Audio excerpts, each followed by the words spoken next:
बैठिए बेटा।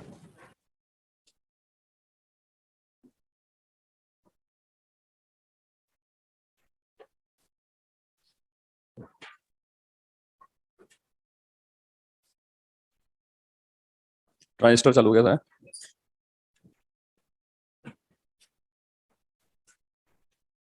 ठीक है,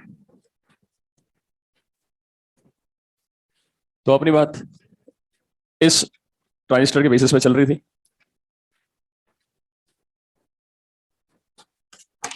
और आपने कहा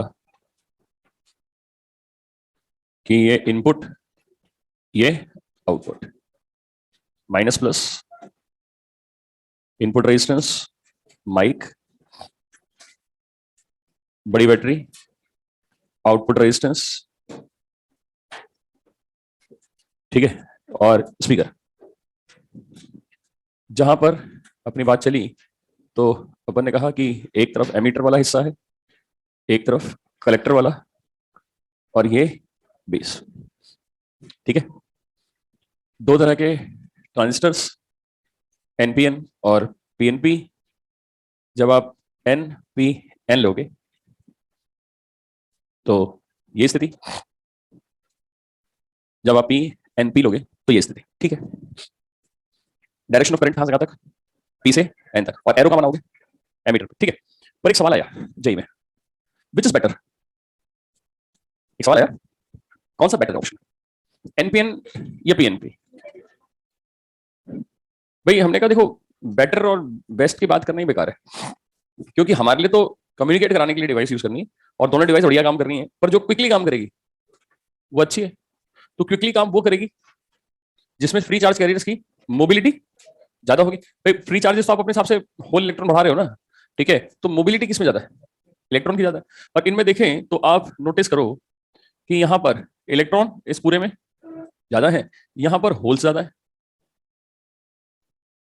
ठीक है, तो लिख सकते हैं NPN is better than PNP, PNP S it is quick. ठीक है, लिख लीजिए, जहां पर ने स्टार लगा के एरो के बारे में जानकारियां दी हैं, ठीक है, वहीं पर ये जानकारी भी लिख लीजिए कि एनपीएन बेटर है। ठीक है, अब क्योंकि एनपीएन इज बेटर और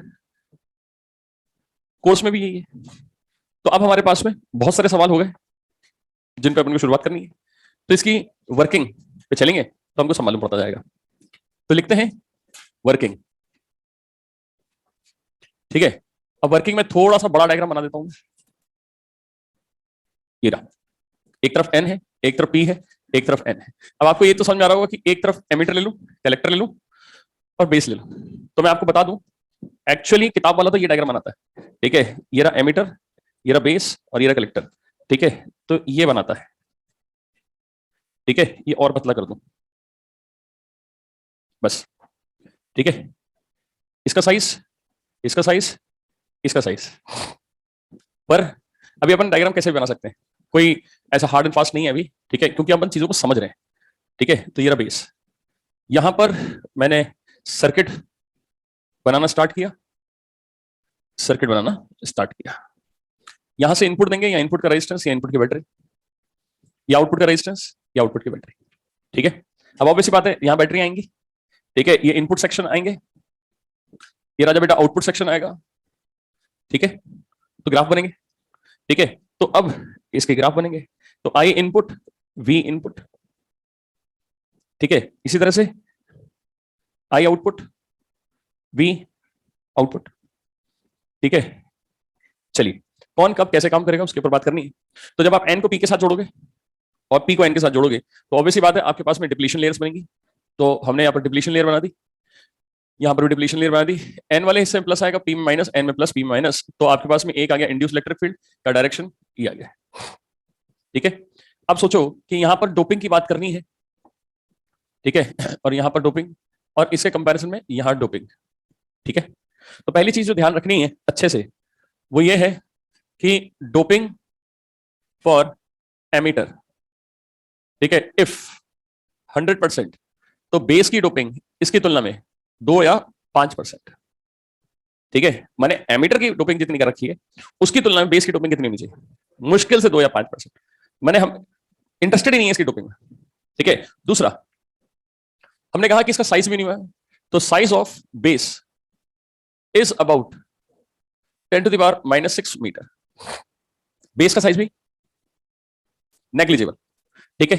अब देखो बेटा, इसको समझना है तो बहुत सारे तरीके हैं। इसको समझने के लिए इंजीनियरिंग में आप करंट बहाते हो क्योंकि वाई एक्सिस पे करंट है, ठीक है। अच्छा, आप अगर एनसीईआरटी पढ़ते हो तो वहां पोटेंशियल डिफरेंस, क्योंकि उसने बैटरी लगा दी पहले, वो बैटरी लगा देगा और बैटरी से समझेगा, ठीक है। पर अभी हमने काम करना है, एक और तरीका है देसी भाषा, ठीक है। और देसी भाषा में एक तरीका आता है अपने पास में, फ्लूइड मैकेनिक्स। सर इलेक्ट्रॉनिक्स में फ्लूइड मैकेनिक्स क्या कर रही है? कुछ नहीं कर रही है। फ्लूइड मैकेनिक्स में आपने एक नॉर्मल बात सुनी होगी, हाइड्रोलिक ब्रेक्स, ठीक है। भाई आप जो समझो, आपने कार भी छोड़ो, आप साइकिल चला रहे हैं, साइकिल में आपने ब्रेक लगा ली, तो आपको दिखता है कि टायर और वो एक गुट्टा लगा रहता है, आप उसको प्रेस करके रोक लेते हो।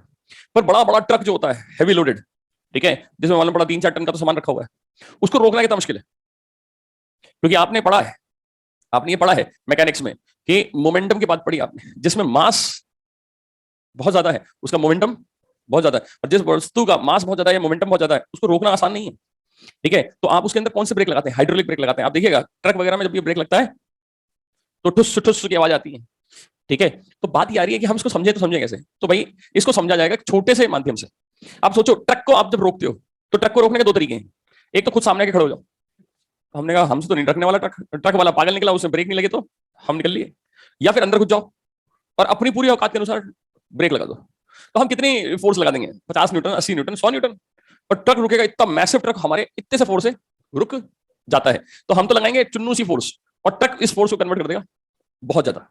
क्लियर है? तो यहां पर क्या करा जाता है इंजीनियरिंग में, एक तरीका और होता है कि आप इसको पार्टिकल्स या नंबर ऑफ पार्टिकल से समझ लो।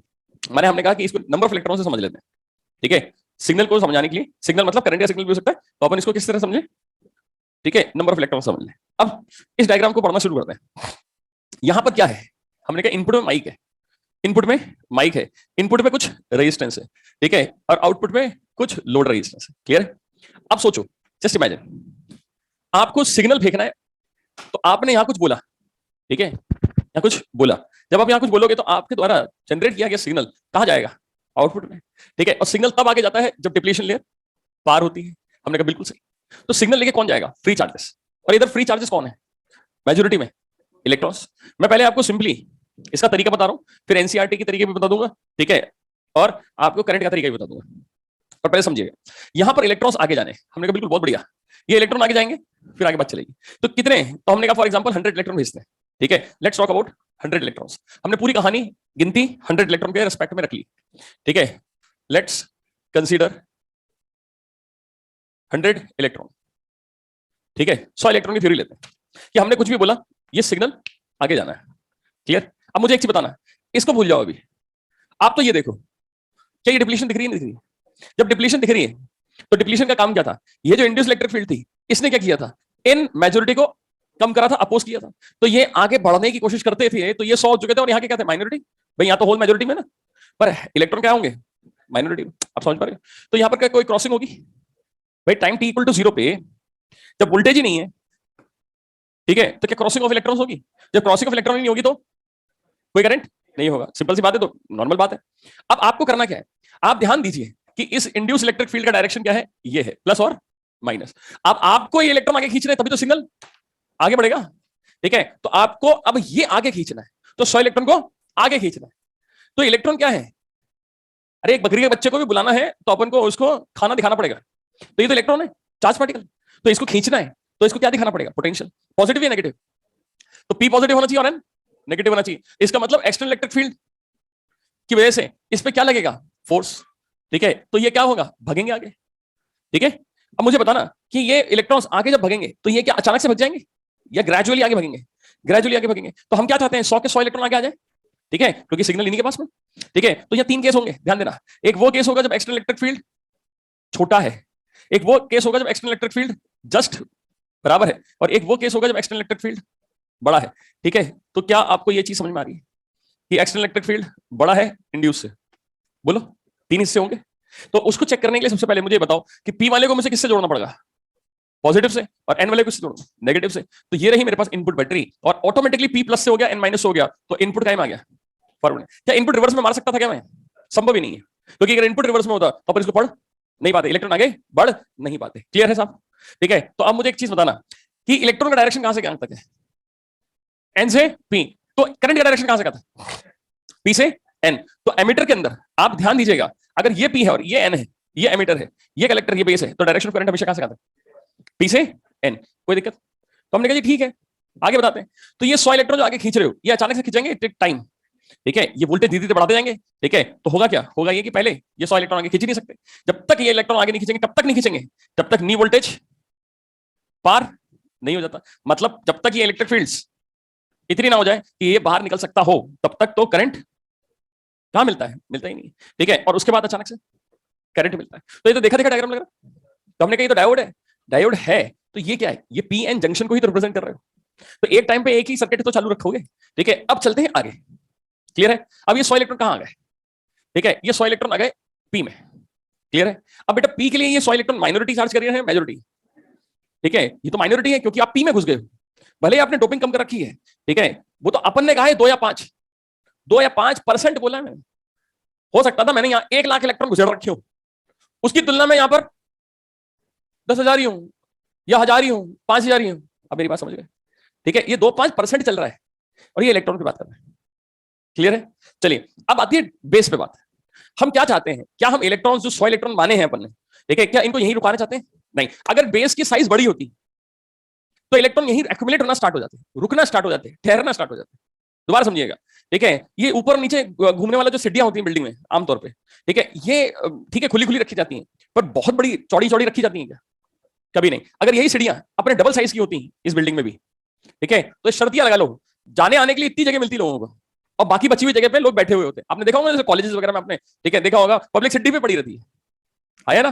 जितनी ज्यादा जगह मिलेगी वो उतने वहां पड़े रहेंगे, कनॉट प्लेस टाइप की जगह, और अपने पास में जितने भी इस तरह के जो गार्डन वार्डन होते हैं, वहां सीढ़ियां होती है चौड़ी चौड़ी, वहां पब्लिक पड़ी रहती है। ठीक है, पर अगर सीढ़ियां छोटी हैं तो लोग सिर्फ जाने और आने के लिए इस्तेमाल करते हैं। अरे ये भी छोड़ो, ठीक है, इतने बड़े बड़े चौराहे होते हैं, ठीक है, कितने बड़े बड़े चौराहे हैं, पर जहां ट्रैफिक लाइट लगी है, ठीक है, वहां पर उस बेचारे ट्रैफिक वाले को खड़े होने के लिए ऐसी कंजूसी वाली जगह देते हैं कि वो अकेले ही खड़ा हो सके। सर बगल में दूसरा खड़ा हो जाएगा पुलिस वाला और बारिश हो जाए तो दोनों में से एक को भीगना पक्का है। अबे ऐसी कौन सी कंजूसी है? तुम चौराहे बनाते हो इतने बड़े बड़े, तो ट्रैफिक वाले के लिए इतनी सी जगह क्यों? जगह कमी ही होगी। नहीं तो हम इतने बदतमीज है कि हम अपनी गाड़ी लेके आएंगे और भैया ट्रैफिक वाले से बोलेंगे भाई साहब थोड़ा गाड़ी का ध्यान रखिएगा, पान खत्म हो गया है, सामने वाली पान की दुकान से हमको पान खरीद लाना, आप खाएंगे? अबे हाँ है ना? ठीक है, तो मालूम पड़ेगा वो ट्रैफिक पुलिस के आसपास सिर्फ गाड़ियां गाड़ियां, हम इतने बदतमीज हैं। तो जब हमारे संग ऐसा केस है तो ये तो हमको सर्किट में आगे बढ़ना है, बोल हाँ है ना? तो बेस की साइज क्या होना चाहिए? मिनिमम कितना? मिनिमम माने ये है कि अगर ये पूरा पूरा डायोड है तो डायोड के साइज की तुलना में 150 गुना कम होता है। ठीक है, अब एक और बात, अगर यहां पर डोपिंग भी देखें तो डोपिंग इतनी थर्ड क्लास क्यों है? क्योंकि मालूम पड़ा 90% डोपिंग कर दी। तो 100 इलेक्ट्रॉन आए थे और 100 इलेक्ट्रॉन ने क्या किया? होल के साथ में मिलकर 90% तो घर बसा लिया। अब आउटपुट के लिए कितना है? 10%। तो 10% क्या फायदा रहा? ठीक है, तो हम चाहते हैं कि हमारे पास में ये साइज भी मिनिमम रहे, ठीक है, और डोपिंग भी, ठीक है, मिनिमम, क्योंकि डोपिंग जितनी ज्यादा होगी या होल्स अगर जरूरत से औकात से ज्यादा है तो इलेक्ट्रॉन आएगा बॉन्ड यही बना लेगा। ठीक है, तो हमने एक एग्जांपल लिया और वो एग्जांपल ये था कि 95% इलेक्ट्रॉन्स आगे निकल लिए और 2-5% क्या हुए? बॉन्ड बना लिए। क्लियर है? तो बेस की रिक्वायरमेंट हमारे पास में इतनी है कि बेस एक रास्ता देगा, ठीक है, पीछे से इसको अट्रैक्ट करवाएगा और आगे इसको तुरंत बहा देगा। अब आपको क्या करना है? 95% इलेक्ट्रॉन्स जो है वो सिग्नल के लिए आगे जाने चाहिए या वहीं रहने चाहिए आगे? क्योंकि ये तो आउटपुट में फेंक रहे हैं ना। तो जब आउटपुट में फेंक रहे हैं तो इलेक्ट्रॉन, और यहां पर भी क्या है? इलेक्ट्रॉन। तो सबसे पहली बात तो इलेक्ट्रॉन को अट्रैक्ट करने के लिए पॉजिटिव बनाना पड़ेगा, और जब इलेक्ट्रॉन आगे आएंगे तो ऑलरेडी यहां पर और इलेक्ट्रॉन्स है, तो यहां तो इलेक्ट्रॉन को अट्रैक्ट करने के लिए होल्स थे, और यहां पर क्या है? मेजोरिटी फिर से कौन से आ गए? इलेक्ट्रॉन। तो एक चीज बताओ, पहले की तुलना में यहां पर वोल्टेज क्या लगेगा? हाई लगेगा। ये लोग हाई लगेगा, इसका मतलब ये रहा हमारे पास में हाई वोल्टेज, तो वी आउटपुट, और इसको वेरिएबल बनाना पड़ेगा तभी तो इलेक्ट्रॉन खींचेंगे जितने खींचने आपको। ठीक है, तो एन वाला किससे जुड़ गया? प्लस से। पी वाला किससे जुड़ गया? माइनस से। तो आपके पास में आउटपुट रिवर्स मार गया कि नहीं मार गया? बताओ। ठीक है, तो इनपुट हमेशा फॉरवर्ड में, आउटपुट हमेशा रिवर्स में। इनपुट की बैटरी उल्टी, आउटपुट की बैटरी सीधी। इनपुट हमेशा छोटा, आउटपुट हमेशा बड़ा, बताया था। ठीक है, अब इस प्रोसेस में एक बात और आती है कि आउटपुट का डायग्राम भी तो बनाना है। तो भैया ये बताओ, ठीक है, कि यहां पर एक चीज बताना, सिंपल सी बात, कितने इलेक्ट्रॉन निकलते हुए माने थे हमने? 100। तो एंटर कितने करेंगे वापस? 100। क्यों? क्योंकि 400 हमेशा कंजर्व्ड है ना, एक ज्यादा आ सकता है ना एक कम आ सकता है। क्लियर है? तो बेटा एक चीज सोच के बताओ कि यहां तो 5 फंस गए थे, यहां से कितने बाहर आ सकते हैं मैक्सिमम? हमने कहा 95। तो परसेंटेज इलेक्ट्रॉन मान लेता हूं, बोलो ठीक है भाई, यहां पर 95 से ज्यादा कैसे आएंगे, गए इतने थे। तो सर यहां तो एंटर कितने करने चाहिए थे, 100। तो ये 95 यहां से आ रहे हैं, तो इसका मतलब 5 यहां से आएंगे। तो सर ये 5 यहां से कैसे आएंगे, तो तुमको चिंता करने की जरूरत नहीं है, ये बैटरी लगी हुई है, इसी की जिम्मेदारी में 100 इलेक्ट्रॉन आगे भागे थे, देख लो आप। तो इसी की जिम्मेदारी में टेम्पररी बॉन्ड टूटते हैं, बॉन्ड टूटते हैं, 5 इधर से आएंगे, 95 इधर से आएंगे। सर 96 96 97% ले लेते हैं यहां से 2-5%, जहां जितने गए हैं हिसाब पूरा रहेगा, हिसाब पूरा रहेगा। सर ऐसे थोड़ा नहीं रहता, करंट इलेक्ट्रिसिटी तो करंट इलेक्ट्रिसिटी है भैया, ठीक है। इलेक्ट्रॉनिक्स आ गया, इसका मतलब ये नहीं है कि तार बहाने में आपके करंट की कंडीशन बदल जाए। जंक्शन रूल तो जंक्शन रूल है, 95 + 5 100 ही होंगे। अरे हाँ है ना, ठीक है। अब मुझे एक चीज बताना, ये 95% इलेक्ट्रॉन्स है, क्या तुरंत बाहर आ जाएंगे क्या, नहीं, ये बैटरी का वोल्टेज धीरे धीरे बढ़ाओगे तो अट्रैक्शन होगा, क्लियर है। तो यहां पर एक चीज सोचिएगा कि सबसे पहले आपने वोल्टेज बढ़ाना स्टार्ट किया, तो जितने इलेक्ट्रॉन थे 95%, ठीक है, 2 आए, 5 आए, 10 आए, 15 आए, 80, 90 और 95। तो जब वोल्टेज नहीं था तो कोई इलेक्ट्रॉन आगे नहीं आ रहा था, अब बढ़ाया, अब बढ़ाया, अब बढ़ाया, अब बढ़ाया, अब बढ़ाया, अब बढ़ाया, अब बढ़ाया, अब बढ़ाया, एक टाइम आया, ये क्या हुआ, सैचुरेशन, बोलो, ठीक है। आप इसको बढ़ाते गए, बढ़ाते गए, बढ़ाते गए, एक टाइम आएगा 95%। अरे हाँ है ना, ठीक है। दो बातें सुनिएगा, दो बातें सुनिएगा। पहली बात कि इनपुट और आउटपुट, ठीक है, इनपुट और आउटपुट एक साथ काम कर रहे हैं, दो बात देखना, ठीक है। इनपुट चालू है, अब तक आवाज आ रही है, आउटपुट चालू है, आवाज आ रही है, एक भी बंद कर देता हूं, एक भी बंद कर दूंगा, माइक की आवाज नहीं आएगी, आप क्लास में बैठे इसलिए आवाज आ रही है, घर वाले भी गाली देंगे, ठीक है। आप गए और इनपुट चालू है, आउटपुट अगर बंद करके आ गए तब भी आवाज एम्पलीफाई नहीं होगी, क्यों, क्योंकि दोनों साइमल्टेनियसली ऑन होने चाहिए, ठीक है। अब ऐसा क्या है यहाँ पर, दोनों साइमल्टेनियसली ऑन होने चाहिए, इसलिए होने चाहिए कि एक बार सर्किट चालू होकर बंद नहीं हो गया है, दोबारा समझिएगा, ये नहीं है कि मैंने इसको ऑन किया जीवन भर तक के लिए चलता रहेगा, ऑन करने के बाद मुझे ऑन रखना पड़ेगा, आउटपुट को भी ऑन रखना पड़ेगा, जिससे सर्कुलेशन ऑफ करंट क्या रहे प्रॉपर। तो 100 5 95 100 5 95 ये काम रेगुलर बेसिस पे होना चाहिए। तो 100 इलेक्ट्रॉन गए, 5 इलेक्ट्रॉन प्लस 95 इलेक्ट्रॉन, ये लगातार चल रहा है या फिर थोड़ा थोड़ा चल रहा है, लगातार। एक भी सिस्टम बंद किया, एक भी सिस्टम ऑफ किया तो दूसरा वर्क ही नहीं करेगा, क्योंकि सिग्नल आगे जाएगा ही नहीं। अरे हाँ यार, इसलिए यहां पर ध्यान दीजिएगा, हमेशा जब तक आप इसको वर्क कर रहे हो, 100 निकले, ये तो मान रहे हैं, पर 100 निकले, ठीक है, तो 5 95 ये रेगुलर चलता रहेगा, तो यहां पर कितने इलेक्ट्रॉन मैक्सिमम बाहर निकल सकते हैं, 100, ठीक है, मतलब 95, बोला है ना। ये आउटपुट में, अगर आउटपुट का करंट बढ़ाना है, हमने कहा कैसे, अरे यहां लोड बढ़ा दिया तेने, बड़ा भोपू ले लिया भाई, क्या किया आपने, लोड बढ़ा दिया, तो आपकी रिक्वायरमेंट बढ़ गई नहीं बढ़ गई, तो आपकी रिक्वायरमेंट बढ़ गई, तो पीछे से 200 इलेक्ट्रॉन आएंगे, जब 200 आएंगे तो मान लेते हैं 10-15 इसमें गए, और बाकी सब मान लेते हैं 190, तो उनको खींचना पड़ेगा, तो उनको खींचेंगे तो मैक्सिमम कितने बाहर आ सकते हैं, फिर मैक्सिमम हो जाएंगे, माने सैचुरेट, जितने खींच रहे थे उतने खिंच जाएंगे। अरे हाँ, ये एक तरीका था समझने के लिए, सुनिएगा ध्यान से, ये लोकल तरीका समझने के लिए, सीधी देसी भाषा में, इसी को आप करंट से समझ सकते हैं। हमने कहा कैसे, करंट से ऐसे कि यहां पर राजा बेटा देखिएगा, 3 तरह से तार हैं, तो 3 तरह के तार में 3 तरह के करंट जाएंगे, ये वाला कौन सा रास्ता है, ये एमीटर वाला रास्ता है, या छोड़ो, ये 100 इलेक्ट्रॉन किसके हैं, एमीटर के, ये एमीटर से तो निकले थे, तो इलेक्ट्रॉन जा रहा है इधर, तो करंट कहां बहेगा, इधर, बोलो, करंट बहेगा इधर, ये 100 इलेक्ट्रॉन है किसके, एमीटर के, तो करंट कितना है, आई एमीटर का करंट होगा। ये 5 इलेक्ट्रॉन किसके हैं, बेस के, ठीक है, तो एमीटर का एक हिस्सा बेस में जाएगा, तो करंट कितना है, आईबी, और ये 95 इलेक्ट्रॉन किसके हैं, कलेक्टर साइड के, ठीक है, तो यहां पर आईसी, क्लियर है। तो आपके पास में ये भी तो बोल सकते हैं कि IE equal to IB plus IC, नहीं बोल सकते, बोल सकते हैं। तो आई बी कितना हुआ, हमने कहा 5% ऑफ आई ई, या फिर 5/100 ऑफ आई ई, या 0.05 ऑफ आई ई। इसी तरह से आई सी कितना हुआ, 95% ऑफ आई ई, तो 95/100 ऑफ आई ई, तो 0.95 ऑफ आई ई। समझ में आई बात, हाँ या ना, पक्का, क्लियर है, ठीक है, इतनी बात समझ में आई नहीं है, आगे बात, ठीक है। अब एक बात और कि आपने करा क्या, आपने जंक्शंस बना रखी हैं, ठीक है, ध्यान दीजिएगा, क्या एमिटर और बेस के बीच में ये जंक्शन है, इस जंक्शन में आपने क्या किया है, जंक्शन का मतलब होता है रिक्वायरमेंट, या बोलूं तो रिक्वायरमेंट ऑफ एक सर्टेन वोल्टेज, या मैं बोलूं रुकावट, या बोलूं तो बैरियर।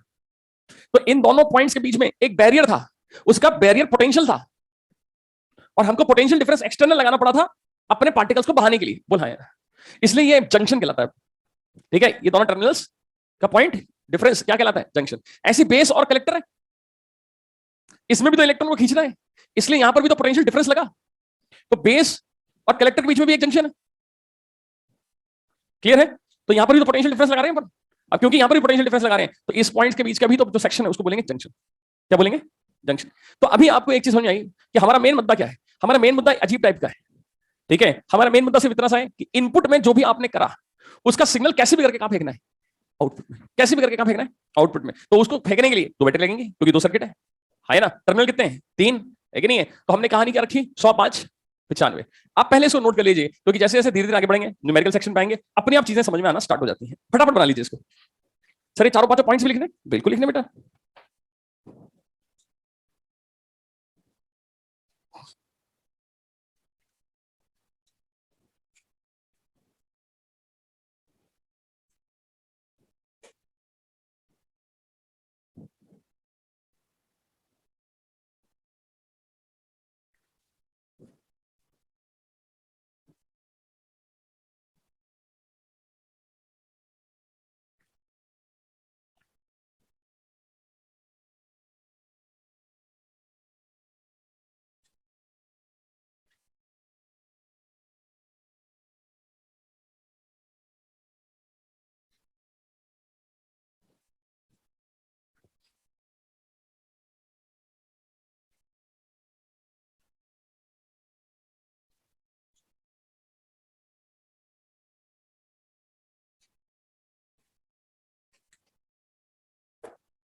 दोनों ग्राफ समझ में आ गए कि इनपुट और आउटपुट कैसे काम किया, बोलो।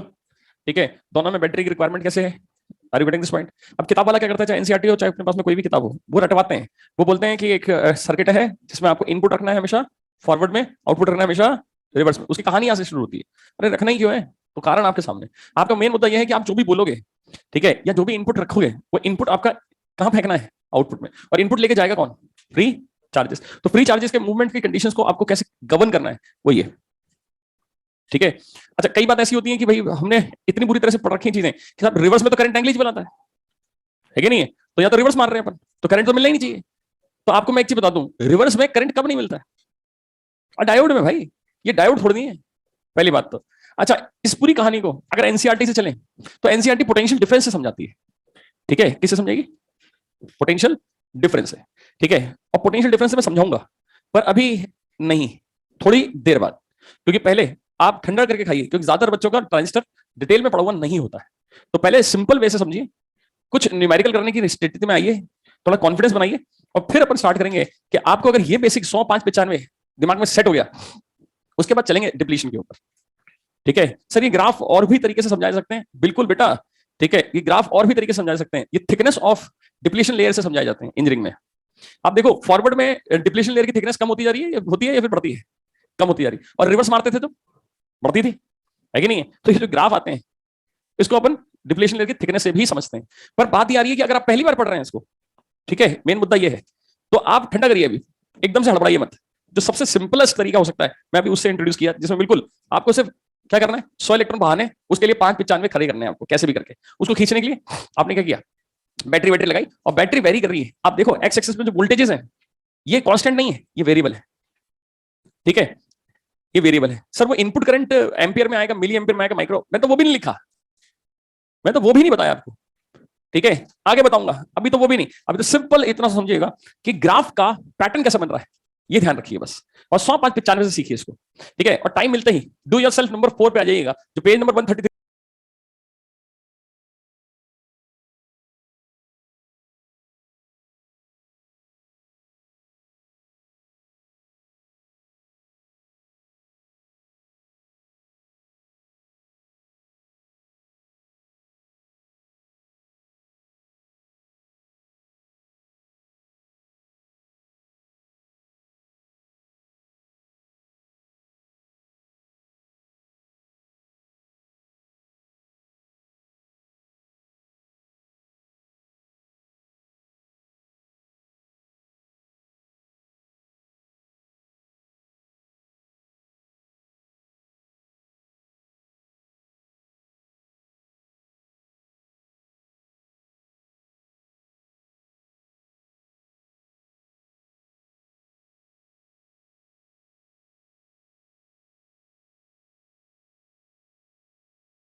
3 पे और पढ़िए जरा सवाल नंबर 2।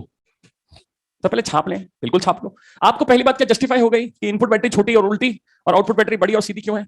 क्या आपको जस्टिफाई हो गया कि पी से एन तक ही करंट क्यों जाता है? क्या आपको जस्टिफाई हो गया कि आपके पास में बेस सबसे पतला और डोपिंग नेग्लिजिबल क्यों है? अब एक चीज जो मैं आपके साथ में रख दूं, ठीक है, वो ये है कि कलेक्टर का साइज बड़ा क्यों है? भाई डोपिंग मॉडरेट क्यों है? देख, इसके पास तो डोपिंग ज्यादा होना चाहिए तभी तो सिग्नल आगे जाएगा। इसके पास मिनिमम है। ये समझ में आ रहा है क्यों है? नहीं तो यहीं पे बॉन्ड बन जाते। अब यहां पर क्या मीडियम है? मीडियम इसलिए क्योंकि बहाना तो करंट है। तो ये इलेक्ट्रॉन जब खींचेंगे तो ये आगे रिपेल मार के ये खींच के करंट बहाएंगे। क्लियर है? तो इनके पास में इलेक्ट्रॉन्स तो होने चाहिए पक्का। और इन दोनों की तुलना में मॉडरेट, इसमें 5 इसमें 100 तो इसमें 95 मॉडरेट होने चाहिए। इसका साइज बड़ा क्यों है? उसके पीछे एक छोटा सा रीजन है कि आप जब डिवाइस बनाते हो तो डिवाइस को यूज करते हो तो आप डिवाइस ठंडा रखना चाहते हो, मतलब टेम्परेचर उसका मेंटेन रखना चाहते हो या गर्म होता रहे?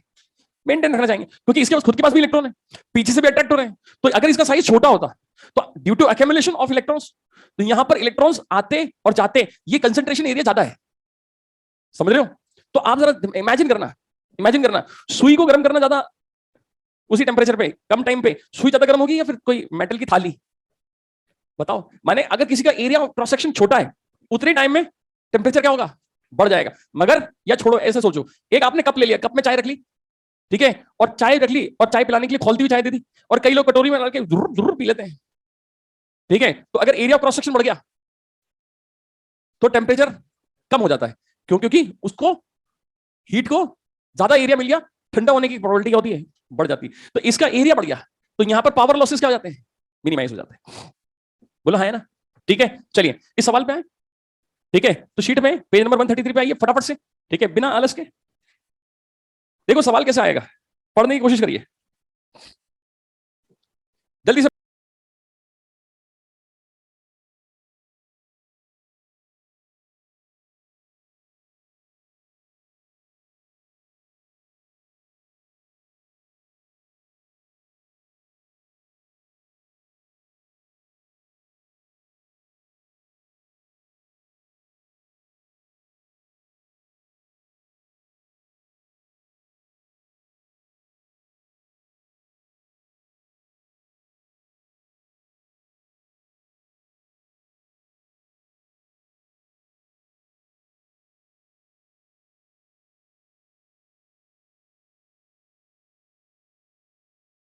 पढ़ लीजिए, नाटक मत कीजिए, शीट निकालने के लिए जल्दी करना। यार हद होती है, दो इतने टाइम से पढ़ रहे हो तुम, कैसी बात कर रहे हो बच्चों? चलिए सवाल क्या दे रखा है? सवाल दे रखा है आपके पास में एक एनपीएन ट्रांजिस्टर है जिसमें कलेक्टर करंट कितना दे रखा है? सोचो, एमीटर वाले हिस्से में करंट आई ई है, बेस वाले हिस्से करंट आई, ठीक है, और ये दे रखा है 10 मिली एम्पियर। क्लियर है? अब लिखा क्या है? पढ़ो, लिखा क्या है? 95% of electron reaches to collector, ठीक है, 95% इलेक्ट्रॉन्स रीचेस टू कलेक्टर, ठीक है। समझ आएगी बात? तो डायग्राम नहीं देगा वो आपको इतना दे देगा। तो आपको बताना है आई ई कितना है, आई बी कितना है। तो मान लिया मैंने सवाल तो बता दिया, चलो लिखो फटाफट, पेज नंबर 133 तो निकाल ले बेटा मेरे, ठीक है। तो क्या लगता है आईसी कितना है? 10 तो है, किसका है? 95% है आईई का।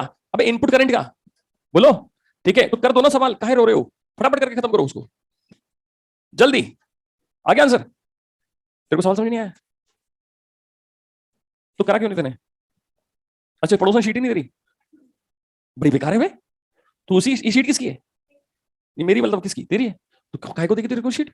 हाँ बता, एक तो शीट पड़ोसन की छीन खुद ने ली है, कर भी नहीं रही है, कलयुग है भैया। चलो हो गया आंसर, फर्जी में समझ आ गई बात, ठीक है। तो आईसी कितना है राजा बेटा? 95% ऑफ आई ई। तो ये है 10 मिली एम्पियर और 100 अपॉन 95, तो क्या आ जाएगा? आई आ जाएगा। आई आ गया, ठीक है। तो आई बी आ जाएगा, वो कितना होगा? आई माइनस आई सी। सबका आ जाएगा, फर्जी है बोलो, ठीक है, पक्का पक्का? अरे भैया हाँ है ना, ठीक है। वो खुजली वाले भैया आगे समझ में? अरे हाँ या ना कुछ तो बोल दिया कर, मुंडी हिला दे बस, ठीक है। सर हमको कुछ नहीं आया। तो जस्ट इसी डू योरसेल्फ के ऊपर एक सॉल्ट एग्जांपल दे रखा है, ठीक है, एक सॉल्ट एग्जांपल, ठीक है, अपसाइड दे रखा है इसी के, ठीक है। मैं पढ़ दूं, ठीक है, चलो। लिखा है एनपीएन में कितने इलेक्ट्रॉन? 10 की बार 10 इलेक्ट्रॉन्स एंटर दी, यहां पर 10 की बार 10 इलेक्ट्रॉन्स एंटर कर रहे हैं कितने समय में? 10 के बार -6 सेकंड में ये कर रहे हैं। 2% पट्टे कहां जा रहे हैं? बेस में। क्लियर है? और इसका मतलब बाकी सब कहां जा रहे हैं? 98% कलेक्टर में, ठीक है। अब अच्छा गेन लिख लिया क्या, छोड़ो छोड़ो छोड़ो, ये छोड़ दो, आप तो आईसी निकाल दो, ठीक है, आईसी निकाल दो, आईबी निकाल दो, आईई निकाल दो, ठीक है। ये सवाल है, ये लिखवा दू, लिखो फटाफट, लिखो फटाफट। इन एनपीएन ट्रांजिस्टर, जल्दी से लिख लो, इन NPN transistor 10 to the power 10 electrons enters emitter, enters emitter in 10 to the power minus 6 seconds, enters emitter in 10 to the power minus 6 seconds, ठीक है। अब इसी की लाइन जोड़ देते हैं, and 2% electron, and 2% electron recombine with hole, and 2% of electrons recombine with holes in base, in base. Find IB, IC, IE, IB, IC, IE, IB, IC, IE। क्या समझ में आ गई बात सबको? ये 95% का एग्जांपल लिया है अपन ने, 97 भी हो सकता है, 98 भी हो सकते हैं, इट मे बी एनीथिंग, पर आपको समझ में आ गया। सबसे पहली बात, आप IE कैसे निकालोगे, NE बाय T, तो कितने इलेक्ट्रॉन्स थे, 10 की पावर 6, ठीक है, और 1.6 10 की power minus 19 divide by time, तो क्या इतना एम्पियर आएगा? क्लियर है, ठीक है। क्यों सॉल्व करना है जब हमको मालूम है तो, ठीक है। खाई को अपन चिल्लर कैलकुलेशन पे आया, अपन को कंसेप्ट पकड़ना है, आगे बढ़ना है, ठीक है। अब आपके पास में बेस करंट कितना हुआ, 2% ऑफ IE, और कलेक्टर करंट कितना हुआ, 98% ऑफ IE। क्या आंसर आ जाएंगे, बोलो, बढ़ जाएंगे आगे, पक्का पक्का, समझ आगे बात, क्लियर है, चलिए ठीक। हाँ 10 की पावर 10 है, चलो ठीक है, इतना आगे बात, बढ़े आगे फटाफट, चलो कर लेंगे पक्का। अब आगे बढ़ते हैं, फटाफट से काम बंद करके इधर देखिए दोबारा, ये प्रोसेस चल रहा है, ये काल्पनिक है, ये वाकई में वैज्ञानिक ने बना रखा है, इंस्ट्रूमेंट बना रखा है। अब बात ये आती है कि तेरे को कैसे मालूम पड़ा कि ये किस लिए काम आ रहा है? तो सर आपने बताया और हमने प्रैक्टिकली सुन के देखा है कि नहीं है। तो ये डिवाइस है क्या, ये कैसी डिवाइस है जिसने क्या किया है, लो इनपुट सिग्नल को हाई इनपुट सिग्नल में कन्वर्ट किया है। मैं पूछूं कैसे, तो आप कौन है भाई, मृत्यु लोक के, तो मृत्यु लोक के तुच्छ प्राणी दो काम कर रहे हैं, पहला प्रैक्टिकल करके देख रहे हैं, जैसे मैंने अगर ये हटा दिया, बंद कर दिया, तो आवाज क्या हो गई, एम्पलीफाई, ठीक है, समझ आई बात, ठीक है। जब बंद कर रखा था घर वालों में, ठीक है, आवाज ही नहीं पहुंच रही थी, पर जैसे चालू किया आवाज पहुंच रही है, क्लियर है पक्का। आपने कहा कि प्रूव कर लो, पर हमने कहा बेटा प्रूव करने से कुछ नहीं होता, क्योंकि हम मृत्यु लोक के तुच्छ प्राणी है, दो चीजें चाहिए, पहला प्रैक्टिकल होना चाहिए, दूसरा मैथमेटिक्स, है कि नहीं है। माने हमारे पास में फॉर्मूले होने चाहिए, हमको मालूम पड़ना चाहिए कि ये अगर एम्पलीफिकेशन है तो मैथमेटिकली भी एम्पलीफाइड होना चाहिए। सर कैसे, एक सिंपल सी बात बताओ, आपने कोई दुकान खोली, तो दुकान घाटा खाने के लिए खोली जाती है, फायदा फायदा। अब आप बोलोगे ठीक है मैंने 1 करोड़ रुपए लगाए, 1.5 करोड़ रुपए कमाए, ठीक है, तो आपने मुनाफा कितना खाया, 50 लाख, है कि नहीं है, ठीक है। तो जब आप इतना ही आसान है दुनिया में काम करना, ठीक है, तो वो सीए वगैरह जो है उनकी दुकानें बंद करा दो, वो बेचारे क्या कर रहे हैं, पागल ही तो बन रहे हैं भाई। जितने भी चार्टेड अकाउंटेंट हैं, जो कंपनी सेक्रेटरी हैं, उनका क्या यूज है जब इतना ही सब कुछ आसान है तो, ठीक है। तो वो बेसिकली पहली चीज बनाते हैं बैलेंस शीट, बोला है ना, तो बैलेंस शीट आपने बनाई है, कितने लोगों ने बनाई है, देखी होगी बैलेंस शीट, ये क्या बात होती है, तो रहने दे बेटा। भाई एक फॉर्मुलेशन होता है कि आपका बिजनेस किस पैटर्न पे चल रहा है, आपने बिजनेस में इनपुट कितना डाला, आपके आउटपुट कितने हैं, आपके खर्चे किस किस लेवल पे जा रहे हैं, वो सब मैनेज करते हैं विद फॉर्मुले। तो वाई कंपनी सेक्रेटरीज या CS are most important for a company, क्यों, क्योंकि उनका काम क्या है, वो एक फॉर्मूले के पैटर्न पे काम कर रहे हैं, उसमें सब कुछ मैथ से भाई, है कि नहीं है। तो इसका मतलब उनके पास में फॉर्मूला है कि आपको पता लगेगा कि आपने गेन खाया या फिर लॉस खाया, पक्का। तो यहां पर भी हमारे पास में क्या होगा, फॉर्मूले लगाने पड़ेंगे, चेक करना पड़ेगा कि ये सर्किट हमारे पास में सिग्नल का एम्पलीफिकेशन कर भी रहा है नहीं कर रहा है, बार बार हर बार सुन सुन के थोड़ी बताएंगे, आया ना। ये तो अपन स्पीकर का सिस्टम पे काम कर रहे हैं, बाकी हर बार अपने पास में एम्पलीफिकेशन के लिए सिग्नल जरूरी नहीं है कि वो भाई ऑडियो सिग्नल ही हो, ठीक है। तो यहां पर आपको हेडिंग डालनी है, लिखिए फटाफट, डिफरेंट टाइप्स ऑफ गेन, ठीक है, डिफरेंट टाइप ऑफ गेन आपको चेक करना पड़ेगा। तो बेटा एक बात ध्यान रखना, अपन ने पिछली क्लास में एक लाइन पढ़ी थी कि यहां पर सिग्नल के एम्पलीफिकेशन के बारे में बात चलेगी, और सिग्नल कितने प्रकार के होते हैं राजा बेटा, 3 प्रकार के होते हैं बाबले, करंट, वोल्टेज और पावर। हाँ है ना, तो चलो ठीक है, यहां पर लिखो पहली बात, current gain, current gain, current gain को AI से रिप्रेजेंट करेंगे, और ये बताएगा आउटपुट बटा इनपुट का रेशियो, आउटपुट बटा इनपुट, कि आपके पास में गेन हुआ है या नहीं हुआ है, गेन हुआ है या फिर नहीं हुआ है, बोल है ना, ठीक है। पर मुद्दा आता है कि इनपुट करंट कौन सा होता है, आउटपुट करंट कौन सा होता है। मैं बोल रहा हूं ध्यान से सुनिएगा, ठीक है, कहीं कागज में लिखना है, लिख के रख लीजिएगा, बाद में पछताइएगा मत। इनपुट करंट कौन सा करंट होता है, इनपुट करंट वो करंट होता है जो इनपुट रेजिस्टेंस से गुजरे, क्योंकि यहां तो 3 करंट है, ठीक है। आउटपुट करंट कौन सा करंट होता है, आउटपुट करंट वो करंट होता है जो आउटपुट रेजिस्टेंस से गुजरे, समझ आई बात, ठीक है। नहीं तो बैठे बैठे 3 करंट में से हम कंफ्यूज हो पड़ जाते हैं कि कौन सा करंट हो गया, तो इनपुट करंट कौन सा हो गया, वो करंट जो इनपुट रेजिस्टेंस से गुजरे, और आउटपुट कौन सा हो गया, जो आउटपुट रेजिस्टेंस से गुजरे। ठीक है, चलिए आ गई बात। अब मैं आपसे सिंपल सी बात पूछता हूं, ठीक है, अगला क्या है, अगला है आपके पास में वोल्टेज गेन। ठीक है, वोल्टेज गेन। अब हमने कहा ठीक है, ये क्या होता है वोल्टेज गेन? तो वोल्टेज गेन बेसिकली रेशो है we output upon we input का। ठीक है, अब आप बोलेंगे तो बढ़िया है, आउटपुट की बैटरी बड़ी है, इनपुट की बैटरी छोटी है, तो ये रेशो बढ़िया आ गया। पर ये रेशो ये नहीं है, ये तो बैटरी है, वो वोल्टेज पूछ रहा है। वोल्टेज कौन सा होता है? वोल्टेज हमेशा वो होता है जो आउटपुट के रेजिस्टेंस पे ड्रॉप हो रहा है। तो input sorry output current into output का रेजिस्टेंस, समझ रहे हो? और इनपुट वोल्टेज क्या होता है? जो इनपुट के रेजिस्टेंस के अक्रॉस ड्रॉप हो रहा है। ठीक है, तो ये क्या है? ये है input current into input, sorry output है ना, सॉरी, ठीक है, output current into output resistance, input current into input resistance. Clear है? तो आई आउटपुट आई इनपुट कितना है? ए आई। और इसी तरह से आउटपुट का रेजिस्टेंस अपॉन इनपुट का रेजिस्टेंस, इसको कहते हैं रेजिस्टेंस गेन। लिखते चलिए, रेजिस्टेंस गेन। समझ आई बात? हाँ या ना? अब तेरे को एम्पलीफिकेशन चाहिए या नहीं? चाहिए। तो एम्पलीफिकेशन अगर चाहिए तो देख, तेने अगर ये बढ़ा रखा है करंट गेन, तो करंट गेन बढ़ा हुआ है, बढ़ा हुआ है, ठीक है, तो बताना वोल्टेज गेन दो चीजों पर डिपेंडेंट है, करंट गेन भी अच्छा होना चाहिए, रेजिस्टेंस गेन भी अच्छा होना चाहिए। तो हम करते क्या है, हमको रेजिस्टेंस गेन शानदार चाहिए। ठीक है, तो हम यहां पर लोड रेजिस्टेंस हमेशा इनपुट की तुलना में ज्यादा रखते हैं। तो resistance gain greater greater than होना चाहिए, 500 गुना भी हो सकता है, 1000 गुना भी हो सकता है। ठीक है, पक्का? दोबारा देखिएगा। ठीक है, हुआ क्या, इनपुट साइड में फॉरवर्ड है या रिवर्स है? फॉरवर्ड। आउटपुट में कौन है? तो वैसे भी इनपुट में रेजिस्टेंस का जो बात करें तो फॉरवर्ड रेजिस्टेंस कम होता है, आउटपुट का रेजिस्टेंस ज्यादा। वैसे भी आर आई छोटा रखते हैं, आर एल बड़ा रखते हैं। सुनाई दिया? वैसे भी समझिएगा। दूसरी बात, ये आपने एक चीज सुनी होगी, ट्रांजिस्टर को अगर हम तोड़ें, ठीक है, तो इंग्लिश के वर्ड में अपन बोलते हैं ट्रांसफरिंग द रजिस्टर। ये बना है क्या? ट्रांजिस्टर। इसका मतलब क्या है? इसका मतलब ये है you are sending the signal from low resistance circuit to high resistance circuit for gaining. माने लो रेजिस्टेंस से आप हाई रेजिस्टेंस की तरफ जा रहे हो और स्टिल यू आर गेनिंग या एम्पलीफाइंग द सिग्नल। पर अगर करंट इलेक्ट्रिसिटी पढ़ते थे तो वहां जहां जहां हाई रेजिस्टेंस होता था वहां तो उल्टा नुकसान होता था, है ना? यहां नुकसान नहीं है, यहां क्या हो रहा है? फायदा मिल रहा है। तो देख ले ध्यान से। या फिर ऐसे समझ, यो समझ, ये इनपुट है, इसके एक सर्किट के इनपुट के रेजिस्टेंस क्या होंगे? छोटा सर्किट है, रेजिस्टेंस क्या होगा? छोटा होगा, बोला है नहीं? ठीक है, अब मुंडी घुमा तो तेने पीछे स्पीकर लगा रखे, है ना? स्पीकर लगा रखे, पक्का? अब जरा सोच के देख, जब तेने स्पीकर लगा रखे, तो अगर अपने पास में इस क्लासरूम की बात करें तो इस क्लासरूम की कैपेसिटी के अनुसार मुझको अगर आपसे बात करनी है तो ये दो स्पीकर काफी छोटे, कम पावर के दो स्पीकर सफिशिएंट है, अपन अपनी बात सुन सकते हैं, बता सकते हैं। पर अगर ये 150 बच्चों की क्लास अगर है और उसमें ये दो स्पीकर कैपेसिटी के हैं, इसकी जगह अगर ये मैदान होता और 1500 लोग होते, तो ये दो टुच्चे से अपने स्पीकर काम कर पाते क्या? नहीं। यहां अपन को डिस्को वाले बड़े बड़े स्पीकर लाने पड़ते, जितने बड़े स्पीकर उतना लोड रेजिस्टेंस ज्यादा। तो हमको लगता है कि नुकसान हो जाएगा हमारे पास में ना, उल्टा हमारा आउटपुट बढ़ रहा है, गेन बढ़ रहा है। देख ले, ऑडियो सिग्नल्स बढ़ते जा रहे हैं। तो हमारे पास में कितने तरह के सिग्नल काम आते हैं? करंट, वोल्टेज, और तीसरा क्या है? Power consumption. देख ले, आउटपुट की पावर क्या होनी चाहिए? बहुत ज्यादा। सिग्नल गेन करना है तो क्या होनी चाहिए? ज्यादा, है ना? तो you are transferring the signal from low resistance to high resistance and still gaining. ठीक है, तो यहां पर अब तीसरी बात पे अगर बात करें, पावर गेन जो हो गया एपी। आजा फटाफट लिख लेते हैं। ठीक है, तो एपी को दो तरीके से लिख सकते हैं। ठीक है, एपी को दो तरीके से लिख सकते हैं। यह है output power upon input power, output power upon input power. हमने कहा ये क्या है? पावर होता है वोल्टेज इंटू करंट। ठीक है, वोल्टेज इंटू करंट, तो we output upon we input, ये हो गया एवी। ये सब एग्जाम में आए हुए हैं।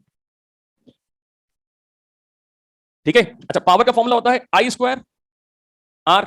ठीक है, तो यहां पर भी तो लग जाएगा आई स्क्वायर और आर। ठीक है, तो ये हो गया A I square into resistance gain into resistance gain. Clear है? समझ आई बात? ठीक है, तो आपके पास ये तीन फॉर्मूले हो गए। इनके बेसिस पे आप चेक करोगे कि भैया हमारा सर्किट काम का भी है या नहीं है। ठीक है, हमारा मेन उद्देश्य क्या है? ट्रांजिस्टर के बहुत सारे, जैसे ट्रांजिस्टर के जो सर्किट है ना, इसके बहुत सारे यूज हो सकते हैं। ठीक है, ये एम्पलीफायर का भी हो सकता है, ये स्विच का भी हो सकता है, ये इंपेडेंस मैचिंग का भी हो सकता है। ठीक है, ये डीमॉड्यूलेशन में भी काम आ जाता है, माने ये अलग अलग टाइप में अलग अलग जगह काम आता है। ठीक है, जैसे दरवाजा है, दरवाजा आपके पास में छोटा दरवाजा भी चाहिए।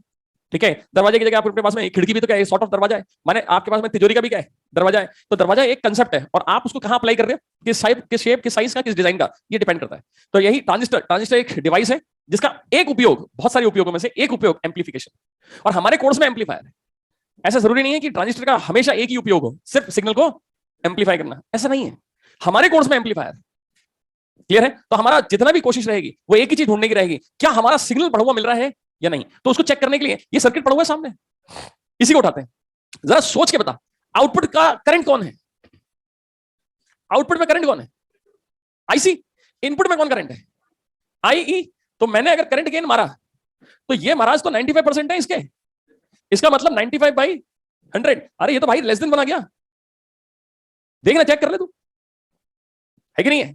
तो अगर मैं तेरे से पूछूं कि अगर किसी सर्किट में करंट गेन नहीं हो रहा, ठीक है, तो अगर करंट गेन डाउन है तो इसका मतलब पावर गेन और वोल्टेज गेन उतना नहीं मिलेगा जितना मिलना चाहिए। बोल हाँ है ना? हाँ वो बात अलग है, अपन रेजिस्टेंस कितना हाई रखते हैं कि दोनों का मल्टीप्लिकेशन अपने पास में ज्यादा ही आएगा, नहीं समझ में? वो तो ठीक है, पर अगर ये करंट गेन भी शानदार होता तो शानदार इंटू शानदार, शानदार इंटू शानदार, सब कुछ शानदार मिलता, मतलब ये एक्चुअली एम्पलीफाई करता, है कि नहीं है?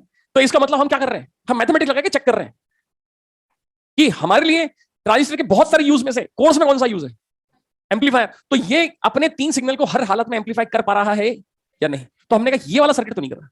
हमने कहा ये वाला सर्किट का मतलब क्या है, दोबारा देखिएगा कितने टर्मिनल हैं, 4, जिसमें अपन 2 को क्या करते थे, कॉमन। बोल हाँ है ना? ठीक है, याद है अपन ने पढ़ा था, ठीक है, कि ये जो बेस है इसमें ये और ये, देख ध्यान से, ये भी एक सर्किट है, ये भी एक सर्किट है, याद आ रहा है? इसको कॉमन बना दिया था, तो यहां पर बेस कॉमन था, बेस एमीटर से भी जुड़ा हुआ था और बेस कलेक्टर से भी जुड़ा हुआ था, ठीक है, तो ये दोनों के साथ कनेक्टेड था, ठीक है। तो आपने तार का कॉम्बिनेशन इस तरह से बिठाया, उसको बोलते हैं कॉन्फ़िगरेशन। तारों का कनेक्शन इस तरह से बिठाया, इसको बोलते हैं कॉन्फ़िगरेशन, कि बेस कॉमन हो गया। क्लियर है? हमने कहा जब हमने बेस को कॉमन किया, इस तार को ऐसे कनेक्ट किया, मजा नहीं आया, तो क्यों ना काम करिए, तोड़े यहां से। हमने कहा ठीक है, अब एमीटर को कॉमन बना दो। हमने कहा कैसे? ये तार उठाया, यहां जोड़ दिया। अब एमीटर डायरेक्टली किससे कनेक्टेड है? बेस से भी कनेक्टेड है, डायरेक्टली किससे कनेक्टेड है? कलेक्टर से भी कनेक्टेड है कि नहीं? इस पूरे सर्किट में डब्बा ये तो यही रहा, तो इसको पूरे को दोबारा चेक करते हैं, ठीक है। फिर अपन क्या करेंगे, ये इससे हटाएंगे, ये इससे हटाएंगे, कलेक्टर को कॉमन बनाएंगे, इसको इससे जोड़ देंगे, इसको भी इससे जोड़ देंगे, तो वो कलेक्टर कॉमन हो जाएगा। क्लियर है? जब उसको कॉमन करके देखेंगे तो फिर इस कॉन्फ़िगरेशन के अंदर पूरा करंट घुमा के देखा जाएगा कि हमारा फायदा हो रहा है या नहीं, क्योंकि आपने याद कीजिएगा डायोड लिया था, तो डायोड में पी टाइप एन टाइप था, इसको बैटरी के साथ में जोड़ जोड़ के देखा था, तो मालूम पड़ा एक बार में करंट नहीं जा रहा था, एक बार में जा रहा था। तो जब 2 टर्मिनल थे तो कम से कम 2 कॉम्बिनेशन तो देखे थे, फॉरवर्ड और रिवर्स, ठीक है। अब यहां तो 3 टर्मिनल है, 2 बैटरी है, तो आप कनेक्शन चेक कर करके चेक तो करोगे ना कि आपका जो मेन मुद्दा है, मेन मोटो है, वो सेटिस्फाई हो रहा है या नहीं। क्लियर है? हाँ या ना? अच्छा मैं फिर बोल दूं, ठीक है, मेन मुद्दा आपको समझना है कि हमारा मेन मुद्दा क्या है, लास्ट में सारे सवाल और विद न्यूमेरिकल हो जाने चाहिए। तो ट्रांजिस्टर एक देखने में सुनने में कॉम्प्लिकेटेड लगता है, ठीक है, और आप आधे कॉम्प्लिकेशन को पार करके आ चुके हैं, समझ रहे हो? 10 मिनट 15 मिनट बाद मैं कुछ नहीं कराऊंगा, मैं आपको न्यूमेरिकल कराऊंगा, क्योंकि हमारे सर्किट आना चाहिए, ठीक है। वो सर्किट आपके दिमाग में फटाफट बैठ जाएंगे, माने एग्जाम पॉइंट ऑफ व्यू से आपको कहीं भी लैग नहीं मिलने वाला।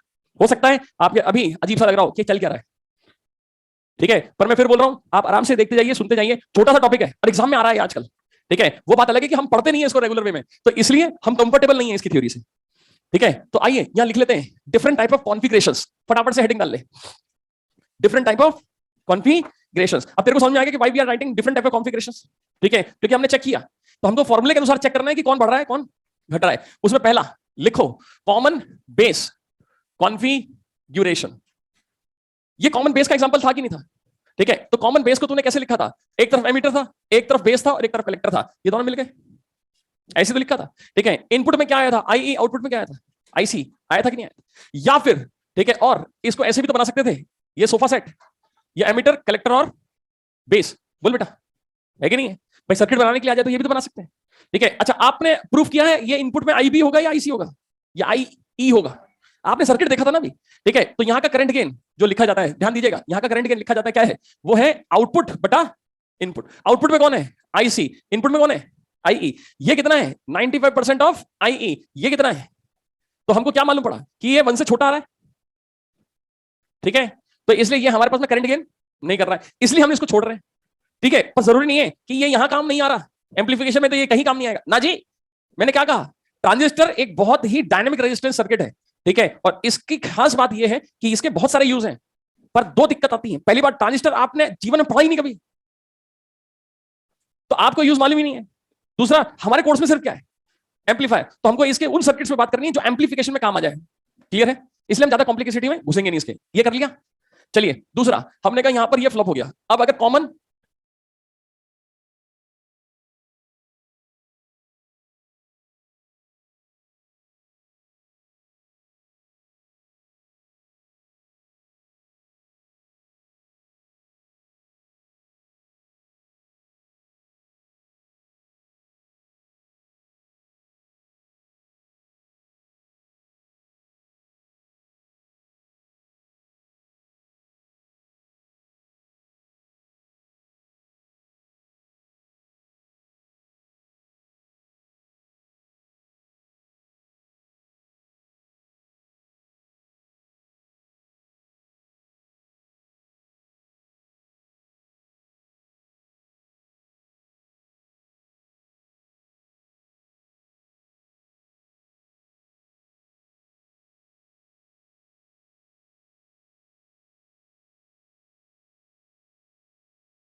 एमीटर बनाए, कॉमन एमीटर, कॉन्फिगरेशन। ठीक है, तो क्या करेगा राजा बेटा, ये कलेक्टर है, ये बेस है, ये एमीटर है, क्या एमीटर को दोनों तरफ से जोड़ दूं?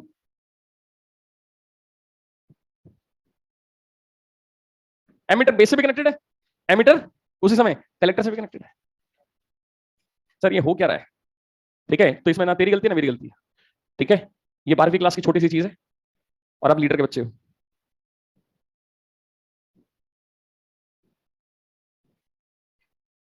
कितना बुरा जोक मारा इसने मेरी बात का सत्यानाश कर डाला। मैं सीरियस बात करके बैठा और सब कुछ डाइल्यूट कर दी। अच्छा कोई बात नहीं, धीरे धीरे समझ में आ जाएगा। ठीक है, आपको ये सर्किट 105 95 इलेक्ट्रॉन आ गए, ये तो आ गए ना। ठीक है, अब ये तो आ गए ना तेरे को। हाँ चल ठीक है, अब इसको अपन ऐसे बना सकते हैं। ठीक है, ऐसे ही बना सकते हैं। ये कलेक्टर है, ये एमीटर है और ये बेस है। इनपुट में आई भी है, आउटपुट में आईसी है। सर ये कैसे आया? जैसे ये आया था। ये कैसे आया था? जब समझा था सर्किट को मेहनत करके तब मालूम पड़ा था कि इनपुट में आई आएगा और आउटपुट में आईसी आएगा। वैसे अभी 2 मिनट बाद इसकी मेहनत करेंगे ना, ये भी अपने आप आ जाएगा समझ में। ठीक है, अब बताओ मेरे को, इसका करंट गेन जो होता है उसका नाम है बीटा। ठीक है, आई आउटपुट बटा आई इनपुट। ये महाराज 95% ऑफ आई है, ये महाराज 0.05% ऑफ आई है। तो बीटा की वैल्यू 19-20% आ गई कि नहीं आ गई? ये बेस्ट है। ठीक है, क्योंकि इसमें 2-3 चीजें पूरी हो रही हैं। पहला, आप मुझे बताओ कि आउटपुट में रेजिस्टेंस, लोड रेजिस्टेंस बड़ा होना चाहिए या छोटा? बड़ा होना चाहिए ना। ठीक है, तो इसमें बड़ा है क्यों? क्योंकि कलेक्टर साइड आउटपुट में ही है ना बेटा। ठीक है, दूसरा, बीटा ग्रेटर ग्रेटर देन 1 है, माने करंट गेन बढ़िया है। करंट गेन बढ़िया होगा तो वोल्टेज गेन बढ़िया होगा, वोल्टेज गेन बढ़िया होगा तो सब बढ़िया होगा, पावर गेन भी बढ़िया होगा। ठीक है, चलो हम इसको प्रेफर करेंगे। कोर्स में भी क्या है, यही है। एक होता है common collector, configuration, common collector configuration, emitter, collector, base. अब ये कलेक्टर कॉमन हो गया। ठीक है, इसको अपन ऐसे बना सकते हैं, ये कलेक्टर साइड, ये एमीटर साइड, ये बेस की साइड। तो आई बी, इसको गामा से रिप्रेजेंट करेंगे तो I E upon I B.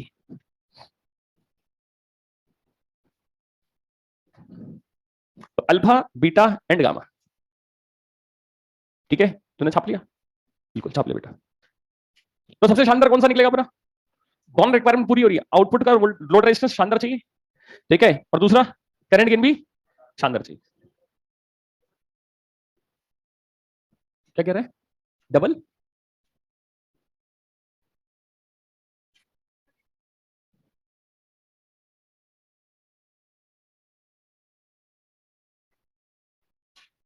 Note कर लिया?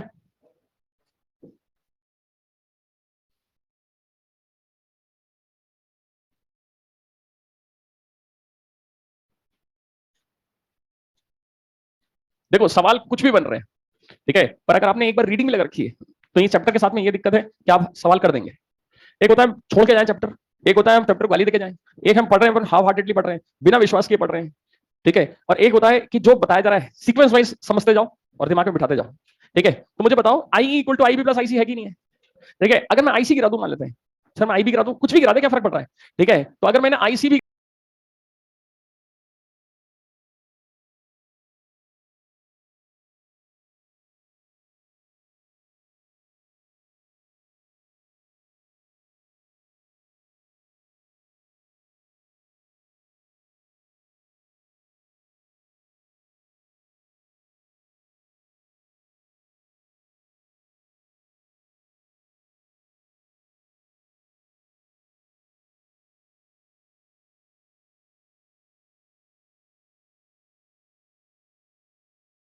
गिरा दिया तो ये कितना होगा?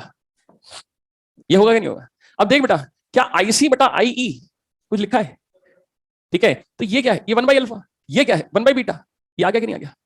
ठीक है, अब बताओ अगर आपको ये इक्वेशन दे दिया जाए और आपको बोला जाए कि 4 नंबर बट रहे हैं, तो टिक करना बनता है नहीं बनता? ठीक है, तो मैं आपको नोट करने के लिए निमंत्रण दे रहा हूं, आप जल्दी से नोट कर लीजिए। और एक्सरसाइज 4 में सवाल नंबर 17, ठीक है, जो कि पेज नंबर 169 पे है। ठीक है, एक बार टाइम मिले तो देख लेना। सर इसके ऊपर सवाल आया भी है बेटा, डायरेक्ट फॉर्मूला भी आया है। ठीक है, और आपके पास में अभी 3-4 साल में इन पे न्यूमेरिकल भी आए हैं।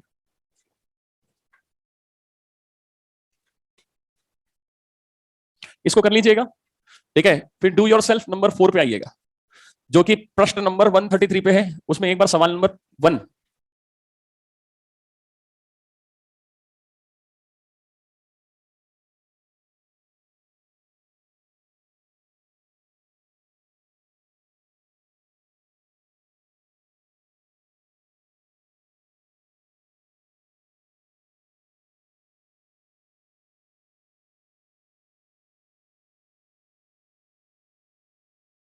को पढ़ भी लीजिएगा।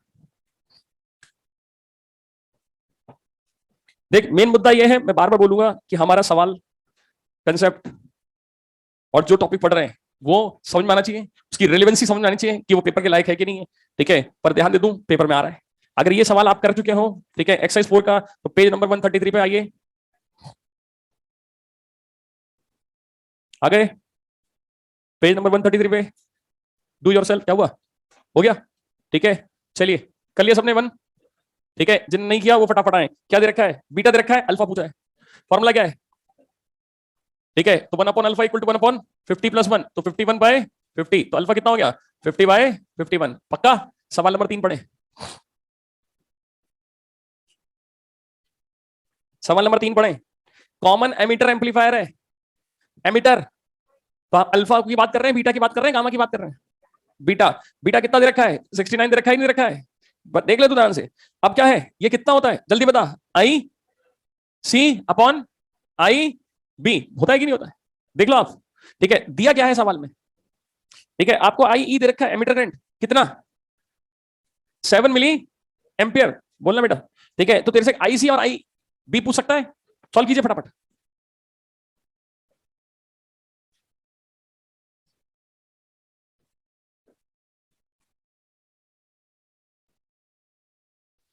आई ई कितना होता था? आई सी प्लस आई बी, इसका मतलब आई सी कितना हो गया? आई ई माइनस आई बी, तो I E minus I B upon I B. क्या सॉल्व हो जाएगा कि नहीं हो जाएगा भाई? बोलो ना। ठीक है, तो बीटा 69 था, और ये हो गया अपने पास में I E upon I B plus 1, तो आपके पास में I E by I B कितना हो गया? प्लस नहीं, -1। ठीक है, तो ये माइनस हो गया, तो ये 70 हो गया। ठीक है, तो आई बी कितना हो गया? आई ई बाई 70। कर लेंगे इसी तरह से, आई सी आ जाएगा। क्या आएगा? अरे इतना ठंडे ठंडे काय पड़े हो भाई, अब तो गर्मी चालू हो गई। ठीक है, कर लेंगे नहीं कर लेंगे? पक्का? चलिए, अगर ये कर लेंगे तो जल्दी से सवाल नंबर 4 भी कर लीजिए।